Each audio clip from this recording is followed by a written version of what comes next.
салом дӯстон, имрӯз мехоҳам як хабари ҷолиб аз олами футболро ки ба Гарри Магуайр, ҳимоятгари марказии Манчестер Юнайтед дахл дорад, баррасӣ кунам.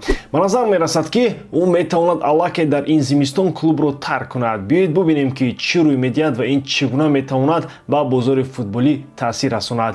Гарри Магуайр ки ҳоло 31 сол дорад, бо вазъияти душвор рӯбарӯ шудааст. Ба вуҷуди таҷриба ва маҳорати худ, ӯ ҷои кафолатнок дар ҳайати асосӣ надорад. Ин саволҳои зиёдеро ба миён меорад, бахусус бо назардошти музди баланди ӯ.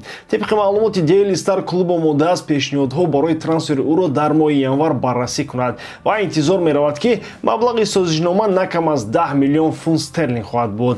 Дар ин мавсим Магуайр дар 11 бозии ширкат варзида ҳатто як гол зад, аммо шартномаи ӯ баъд аз анҷоми мавсим ба охир мерасад, гарчанде ки Юнайтед имкони тамдиди онро ба 1 сол дорад. Савол ин аст ки оё клуб тасмим мегирад аз ин имконият истифода кунад ё роҳи дигареро интихоб мекунад.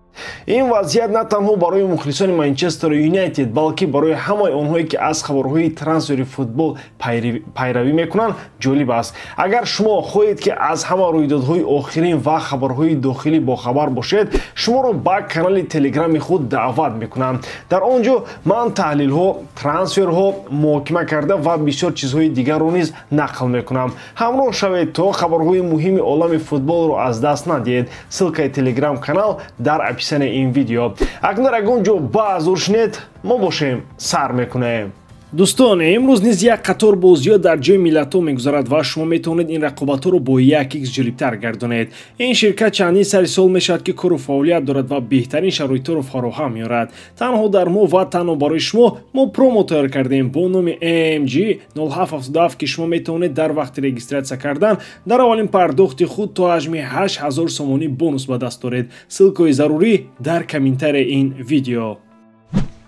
Ламин Ямал, ҷавони болаёқат ки аллакай қисми муҳими Барселона ва тими миллии Испания шудааст, ба клуби худ бармегардад. Баъд аз бозии душвор муқобили Дания ки дар он ба ӯ бо шиддат ҳамла карданд, Ямал маҷбур шуд ки тими миллиро тарк кунад ва ба Барселона баргардад. ҳолати ӯ боиси нигаронӣ аст, аммо хушбахтона ташхисҳо нишон доданд ки ҷароҳати ҷиддӣ надорад, вале бинобар зиёд шудани фишори пайвандҳои пояш ӯ наметавонад дар бозии муҳим бо Сербия ширкат кунад.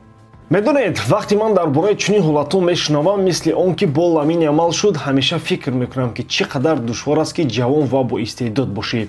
Тасаввур кунед ки ҳамагӣ 17 сола ҳастед, аммо аллакай ба шумо ин қадар масъулият дар клуб ва тими миллӣ дода шудааст ва дар бозии муқобили Дания ки шуморо дар майдон аслан мезананд. Албатта баъд аз чунин бозӣ мехоҳед танҳо истироҳат кунед, на дар бораи бозии навбатӣ фикр кунед. Ямал ин ганҷинаи ҳақиқии Барселона аст ва албатта клуб наметавонад ба худ иҷозат диҳад ки саломатии ӯро зери хатар гузорад. Ин мисли он аст ки шумо як мошини коллексионӣ доред, мехоҳед ки ӯро ҳай кунед, аммо боз метарзед ки яке боз ягон ҷояшро нахарошам. Ҳамин тавр бо Ямал ӯро бояд эҳтиёт кард, то ки ӯ тавонад тамоми истеъдоди худро нишон диҳад. Барои тими миллии Испания ин албатта зарба аст. Аз даст додани чунин бозингар пеш аз бозӣ бо Сербия мисли аз даст додани калиди пирӯзӣ аст, хусусан вақте ки дигар вариантҳо барои иваз кардан каманд. Аммо саломатии бозингар афзалият дорад ва дар ин ҳолат беҳтар аст эҳтиёткор бошем. Умедворем ки Ламин зуд шифо меёбад ва моро бо бозии худ дар бозиҳои наздик шод мегардонад. Зеро дар пеши Барселона ва тими миллӣ боз бисёр вохӯриҳои муҳим ҳастанд ки истеъдоди ӯ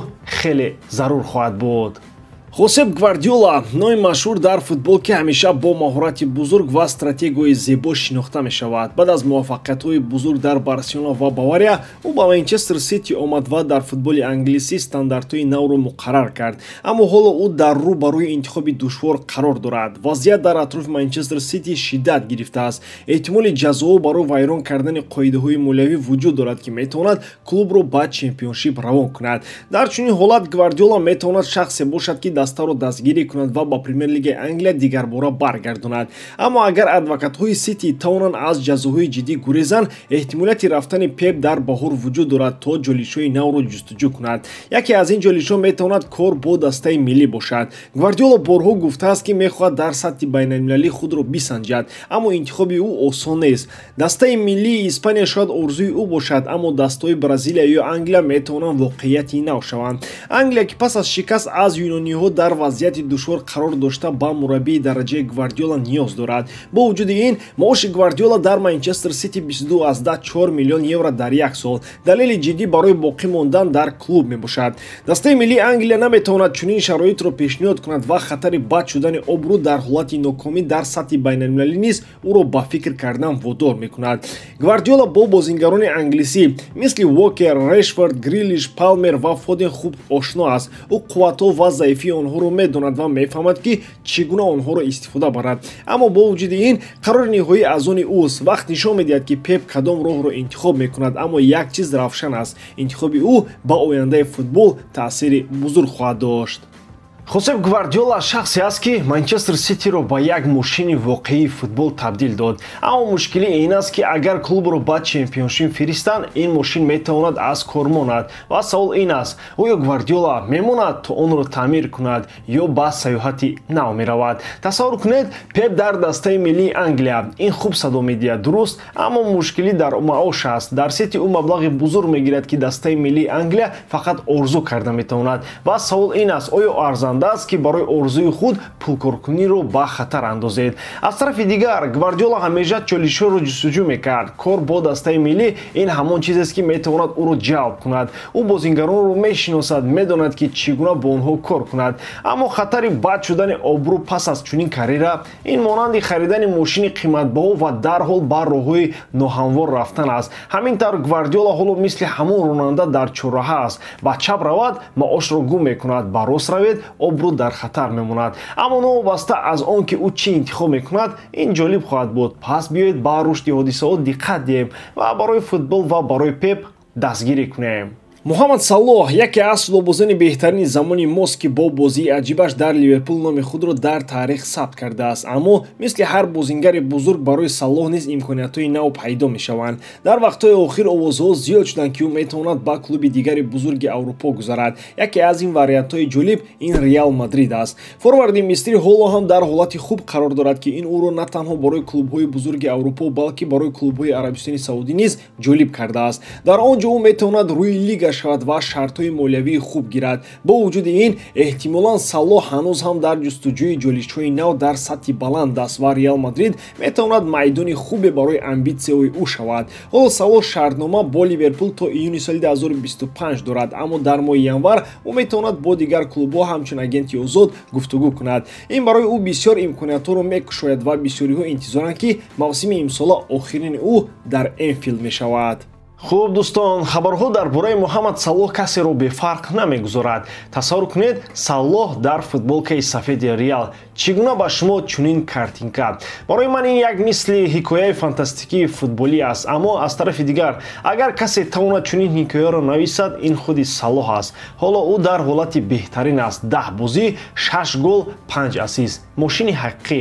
ва ҳоло ӯ дар пешорӯи тағйиротҳои бузург аст. ҷолиб аст ки худи ӯ чӣ фикр дорад. аз як тараф Арабистони Саудӣ ба ӯ пешниҳод мекунад ки ситораи лига шавад ва пули калон гирад. аз тарафи дигар, Реал бо таърих ва амбитсияҳои худ. ростӣ, ман мехоҳам ӯро дар Мадрид бубинам. ин як дуэти аҷиб бо Винисиус, Родриго ва Мбаппе мешавад.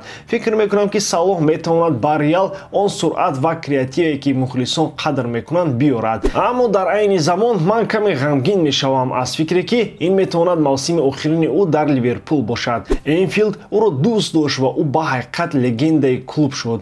ба ҳар ҳол, ҳар чӣ ки ӯ қарор кунад, ман итминон дорам ки Салоҳ боз муддати тӯлонӣ бо бозии худ моро шод мекунад ва мо мухлисон бо шавқ интизори қадами ояндаи ӯ хоҳем буд. пас Муҳаммад, ба қуллаҳои нав пеш рав, аммо лутфан моро, оддитарин одамонро ки бозии туро дӯст медоранд, фаромӯш накун. ба ҳамин тамом, бори дарам ки эҷодкории ман ба шумо писанд меояд. лайк, комментария ва дар канал обуна шуданро аз ёд набароред. бо шумо бисёр вақта Муҳаммад Гайров. хайр бордарун дар паноҳи Аллоҳ.